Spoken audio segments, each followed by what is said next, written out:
할렐루야. 마음의 방향을 하나님께로라는 제목을 가지고 여러분들과 함께 하나님의 말씀을 보도록 하겠습니다. 이 시간 우리 함께 하나님의 말씀 앞으로 나아갔을 텐데요, 하나님께 주신 이 말씀을 붙들고 살아갈 때 하나님께서 주시는 힘과 능력으로 매일매일 승리하며 살아갈 줄 믿습니다. 사랑하는 여러분, 성령 충만하시기를 바랍니다. 하나님께서 우리에게 주신 말씀에 힘입어 하루하루 주님과 동행하며 사시기를 간절히 소망합니다. 잠언의 말씀 중에 제가 참 좋아하는 말씀이 있습니다. 잠언 4장 7절인데요, 지혜가 제일이니 지혜를 얻으라 라는 말씀입니다. 사람은요, 누구나 지혜로워지고 싶어 합니다. 여기에 있는 우리 모두도요, 마찬가지로 지혜로운 사람이 되고 싶은 마음이 간절할 것입니다. 왜냐하면 우리의 인생에 있어서 지혜만큼 소중한 것은 없기 때문입니다. 그렇지 않겠습니까? 돈은 있다가도 없잖아요. 그렇죠? 또 건강은 어떻습니까? 건강할 때도 있고 아플 때도 있죠. 그런데 지혜만큼은 시간이 지났다고 해서, 세월이 지나간다고 해서 사라지거나 없어지지 않습니다. 그래서 잠언 16장 31절의 말씀에서는 백발은 영화의 면류관이다 라고 하잖아요. 여기에 있는 우리 모두가요, 시간이 지날수록, 나이가 들수록 더욱 지혜로워지는 은혜가 있으시기를 간절히 소망합니다. 잠언은요, 흔히 지혜의 말씀이라고 말합니다. 잠언에 나오는 말씀 하나하나가 정말 이 주옥 같고 삶의 지혜를 말하고 있기 때문입니다. 그래서 더욱 제가 좋아하는 말씀이기도 하고요, 그래서 머리가 복잡하거나 좀 어지러울 때면 종종 보는 말씀이기도 합니다. 사랑하는 여러분, 보세요. 인생에 있어서, 나의 삶에 있어서 중요한 것이 지혜라면 하나님을 믿는 사람에게 있어서 제일 중요한 것은 무엇일까요? 하나님을 믿는 사람에게 있어서 제일 중요한 것은 우리의 마음의 방향이라고 할 수 있습니다. 잠언 4장 23절의 말씀을 보면요, 모든 지킬 만한 것 중에 더욱 내 마음을 지키라, 생명의 근원이 이에서 남이니라 라고 말씀을 하십니다. 모든 지킬 만한 것 중에 더욱 내 마음을 지키라고 하시죠. 왜냐하면 생명의 근원이 이 마음에서 나오기 때문이라는 겁니다. 우리 신앙에 있어서 중요한 것들이 너무나도 많이 있지만요, 우리의 마음을 지켜내야만 우리의 신앙의 뿌리가 흔들리지 않을 수가 있게 되는 것입니다. 마음이 곧 이 신앙의 생명과 연결되어 있기 때문이죠. 구약에 보면요, 모세가 나옵니다. 이 모세 이야기는 너무나도 우리가 잘 알고 있는 이야기가 됩니다. 모세는요, 어릴 적부터 정말 이 기적과 같은 하나님의 은혜로 바로 공주의 아들이 됩니다. 공주의 아들이 될 뿐만 아니라 자신의 어머니가 바로 공주의 이 식모가 되어서 모세를 기르기까지 하죠. 그래서 모세는요, 어릴 적부터 하나님의 은혜를 경험하였던 겁니다. 어쩌면 자신이 누려왔던, 그리고 경험하였던 하나님의 은혜를요, 당연하게 여겼는지도 몰라요. 모세가 성인이 되고 나서 자신의 민족인 이스라엘 백성들에게 관심이 생기게 됩니다. 이렇게 이스라엘 백성들을 살펴보니까 애굽의 노예로 매일같이 고생하고 있던 겁니다. 그래서 이스라엘 백성들을 도와줘야겠다는 생각이 들기 시작합니다. 그래서 한 번은 이스라엘 백성을 괴롭히는 애굽 병사를 쳐서 죽이게 됩니다. 애굽 병사를 쳐서 죽인 이후에 모세는 이렇게 생각하였는지도 모릅니다. 내가 이스라엘 백성들을 도와주었으니까 이스라엘 백성들이 나를 존경하고 나를 높이겠지라고 말입니다. 그런데 어떻게 됩니까? 애굽 병사를 쳐서 죽인 일을요, 이스라엘 백성들 모두가 알게 되면서요, 자연스레 애굽 병사들도 알게 되었고 결국 광야로 도망쳐야만 하는 도망자 신세가 됩니다. 보세요. 이 모세의 마음의 방향은요, 자신에게로 향해 있던 겁니다. 어릴 적부터 자신이 누려왔던 모든 것을 나 중심에서 생각하다 보니까 지극히 당연한 것이 되었던 겁니다. 그렇게 성인이 되고 나서도 나 중심에서 이스라엘 백성들을 도와준답시고 애굽 병사를 쳐서 죽였던 겁니다. 그럼 이게 과연 옳은 방법이었을까요? 이스라엘 백성들이 보기에는요, 정말 형편없던 짓이었던 겁니다. 조금만 생각을 해보면요, 애굽 병사가 죽었다면 누굴 가장 먼저 의심하게 되겠습니까? 당연히 그와 함께 있던 이스라엘 백성들이 아니겠습니까? 그럼 이스라엘 백성들에게 내려지는 형벌이 더해지면 더해졌지 줄어들지 않잖아요. 그렇다면 이스라엘 백성들이 이 모세의 행동을 보고 좋아할 리가 있겠습니까? 당연히 없겠죠. 나중에 일어나는 일이지만 하나님께서 애굽에 내리시는 이 10가지 재앙을 보고도 이스라엘 백성들은요, 도리어 이 모세와 아론을 싫어하게 됩니다. 왜 그렇습니까? 너희들 때문에 우리가 더 힘들어졌다는 것이 아니겠습니까? 너희가 오지 않았다면 괜찮았던 것을 도리어 더 힘들게 했다고 불평하지 않습니까? 당시 이 모세의 마음의 방향은요, 자신에게로 향해 있던 거죠. 그러니 당연히 자신이 원하던 방향으로 흘러가지가 않습니다. 왜요? 나의 방법으로 하였기 때문입니다. 내 생각의 방법으로 하였기 때문이에요. 우리도 마찬가지로 우리의 마음의 방향이 어디로 향해 있는지를 주님 앞에서 점검해 봐야 할 필요가 있습니다. 내 마음이 나에게로 향해 있는지 아니면 하나님께로 향해 있는지 말입니다. 내 마음의 중심이 나에게 맞추어져 있는지 아니면 하나님께서 주시는 그 마음에 초점이 맞추어져 있는지를 말입니다. 그래서 마태복음 6장 33절의 말씀을 보면요, 너희는 먼저 그의 나라와 그의 의를 구하라. 그리하면 이 모든 것을 너에게 더하시리라 라고 말씀을 하십니다.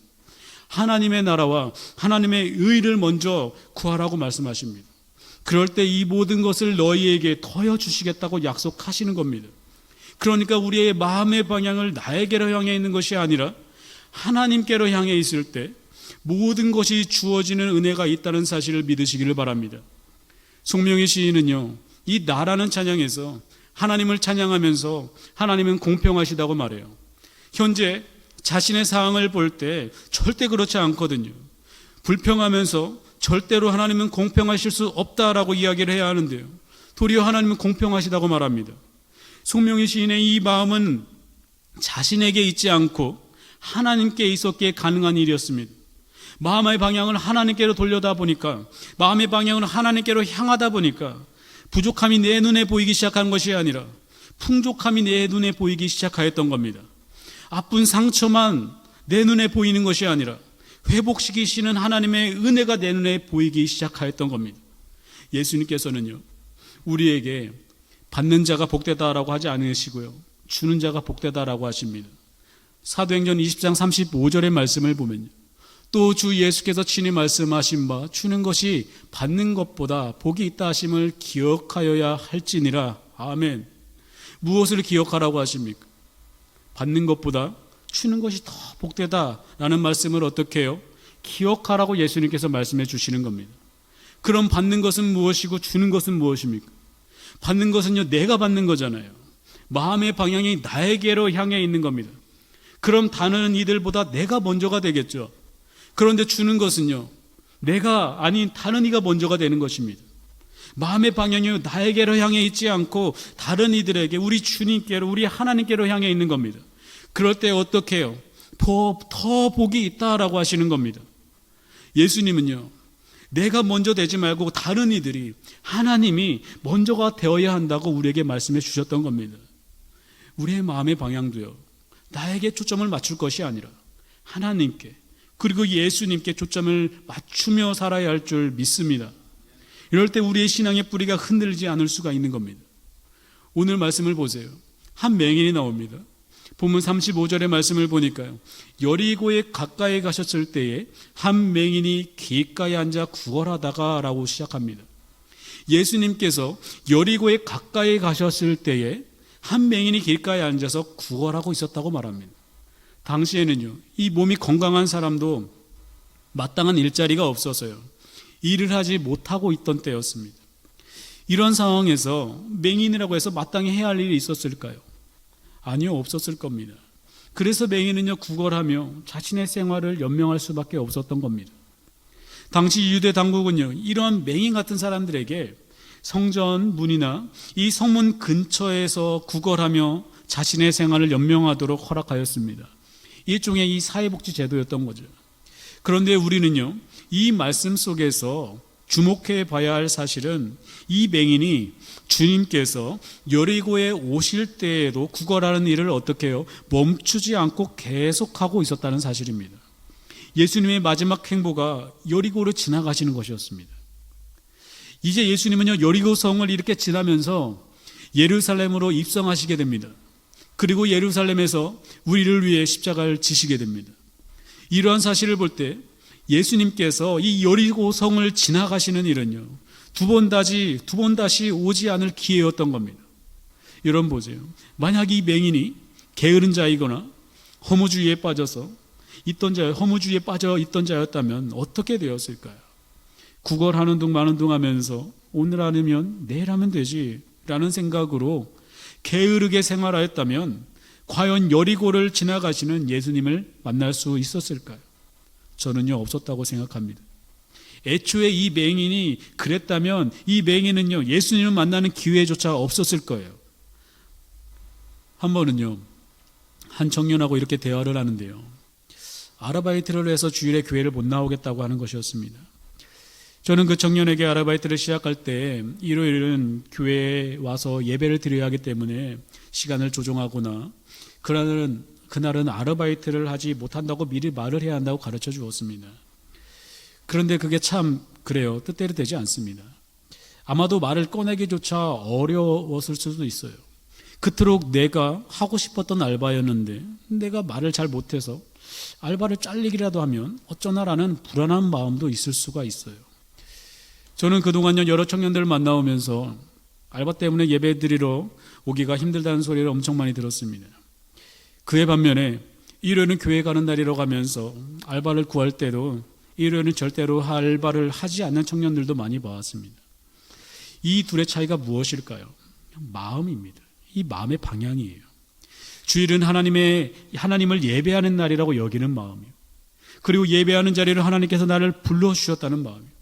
맹인은요, 결코 자신이 이 불구인데다가 이 거린임에도 불구하고 누구 못지않게 성실한 자세로 살았습니다. 맹인은요, 구걸하는 일을 부끄럽게 여기지 않고 오히려 부지런하게 하루도 빠지지 않고 여리고 성문에 앉아 있었던 것뿐이었습니다. 맹인의 마음은요, 한결같았다는 거예요. 맹인의 마음은요, 성실하게 자신의 자리를 지켰던 것입니다. 성실하게 자신의 자리를 지켰더니 여리고를 지나가시는 예수님을 만날 수가 있었을 뿐만 아니라 자신의 문제도 해결받는 은혜를 얻게 되었던 겁니다. 사랑하는 여러분, 우리 가운데서도 이 맹인처럼 영적인 소경이 되어 영적으로 불행한 처지에 놓여 있는 사람도 있을지 모릅니다. 그렇다고 해서 누군가를 원망하거나 자포자기하는 생활을 해서는 절대로 안 됩니다. 우리가 처해 있는 상황 안에서 맹인이 우리에게 보여주었던 모습과 같이 성실하게 우리의 마음을 하나님께로 돌려 우리에게 맡겨진 자리를 지켜내야 할 줄 믿습니다.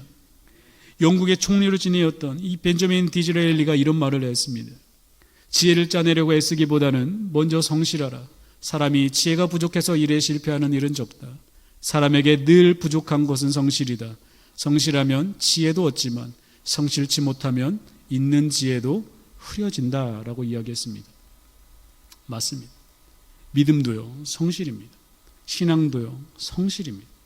성실하게 내게 맡겨진 자리를 끝까지 지켜내는 것이 주님께서 우리에게 맡겨주신 사명인 줄 믿으시기를 바랍니다. 맹인은요, 자신에게 맡겨진 일을 성실하게 하였더니 예수님을 만나게 되었고요, 예수님을 통해 자신의 문제를 해결받는 놀라운 은혜를 얻게 되었습니다. 우리도 이 맹인과 같이 우리에게 맡겨진 자리를 끝까지 성실하게 지켜내시는 사랑하는 모든 성도님들이 되시기를 간절히 소망합니다. 본문 38절의 말씀을 보면요, 맹인이 외쳐 이르되 다윗의 자손 예수여 나를 불쌍히 여기소서 하거늘 이라고 말씀합니다. 맹인이여 예수님께서 지나가신다는 소리를 듣고는 주님을 향해 부르짖습니다. 무엇이라고 부르짖습니까? 다윗의 자손 예수여 나를 불쌍히 여기소서라고 부르짖습니다. 여기서 맹인이 다윗의 자손이라고 말했던 건 이 다윗의 왕권을 지니고 오시는 진정한 메시아가 예수님이시라고 고백하는 데 있습니다. 맹인은 비록 육신의 눈은 멀었지만 신앙의 눈은 밝게 빛나고 있던 겁니다. 두 눈이 멀쩡하였던 바리새인들처럼 예수님을 선생이라고 부르지 않고 하나님께서 약속하신 메시아로 믿고 맹인은 부르짖었던 겁니다. 사랑하는 여러분, 우리도요, 예수님을 향해 부르짖었던 이 맹인과 같이 온전한 신앙의 눈을 지녀야 할 줄 믿습니다. 온전한 신앙과 올바른 신학적 지식 없이요, 예수님을 자신의 삶에 필요한 것을 주시는 분으로만 보는 것은 맹신받게 되지 않는 거예요. 그것은요, 굉장히 이기적인 마음입니다. 나만 생각하는 마음이요. 당시 예수님을 따르는 허다한 무리 중에 대부분의 사람들이 예수님을 제대로 알지 못하고 자신들의 문제를 해결해 주시는 이 세속적인 구세주로만 믿고 예수님을 따랐던 이들이 참으로 많았습니다. 그들은요 한결같이 나에게만 초점을 맞춘 채 살았던 겁니다. 마음의 중심을 하나님께, 예수님께 두지 않고 자신에게 둔 채로 말입니다. 이런 자들에게 예수님께서는요 요한복음 6장 26절의 말씀에서 이렇게 말씀하십니다. 예수께서 대답하여 이르시되 내가 진실로 진실로 너희에게 이르노니 너희가 나를 찾는 것은 표적을 본 까닭이 아니요 떡을 먹고 배부른 까닭이로다 라고 하십니다. 예수님께서는요 분명히 하셨던 것 같아요. 자신을 따르는 이들의 마음이 어디에 있는지 말입니다. 하나님께로 있는 것인지 아니면 자신들의 유익과 이익만을 쫓고 있는지를 말합니다.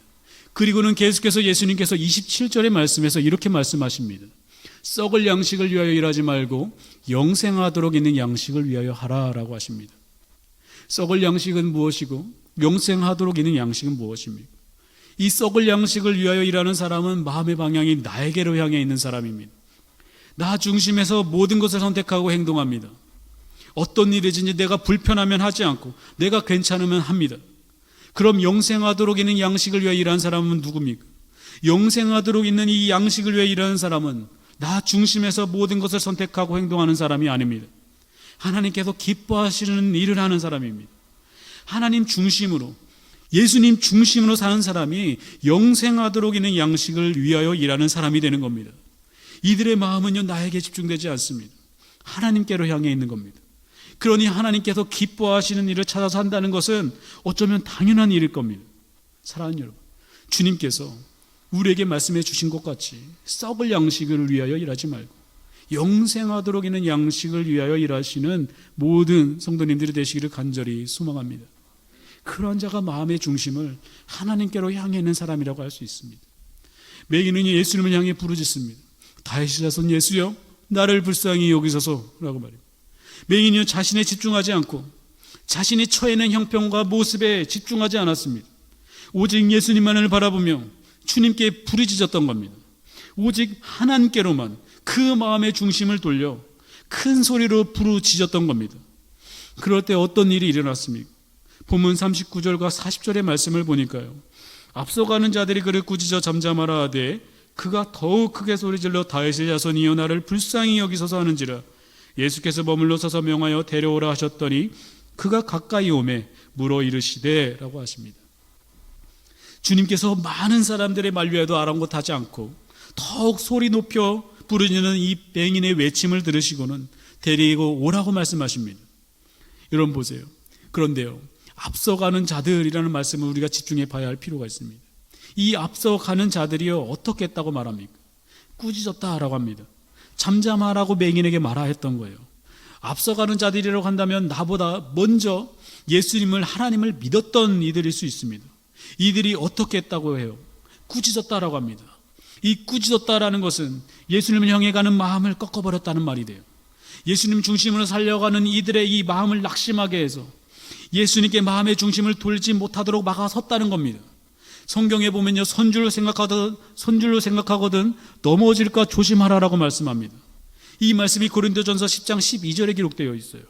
예수님은 일찍 믿었던, 늦게 믿었던 우리는 하나님 앞에서 우리의 마음을 언제나 하나님께로 돌려 하나님 중심으로 살아내야 할 줄 믿습니다.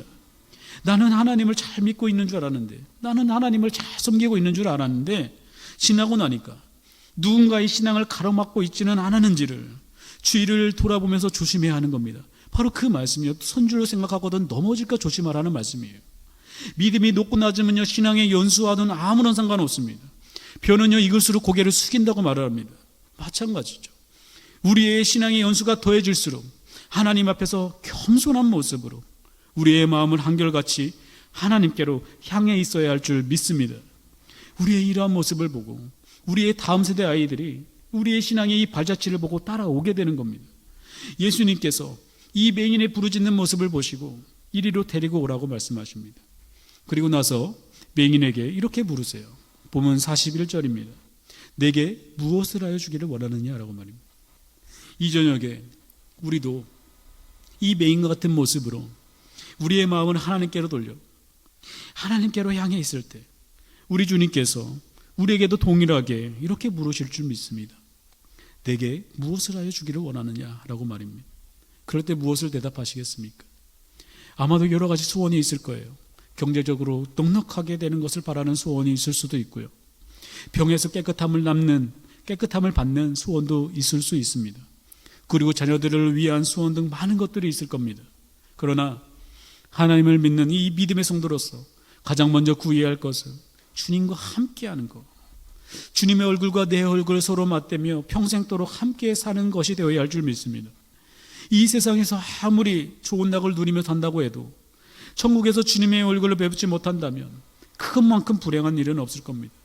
왜냐하면 주님의 얼굴을 뵙지 못한다는 건 이 지옥에서 겪게 될 영원한 고통에 이 처해지는 것을 의미하기 때문입니다.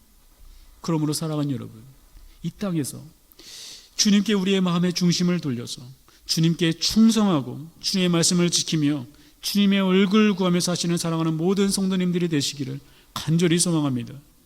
본문 42절과 43절의 말씀을 보니까요, 예수께서 그에게 이르시되 보라 내 믿음이 너를 구원하였느니라 하시매 곧 보게 되어 하나님께 영광을 돌리며 예수를 따르니 백성이 다 이를 보고 하나님을 찬양하니라 라고 말씀합니다.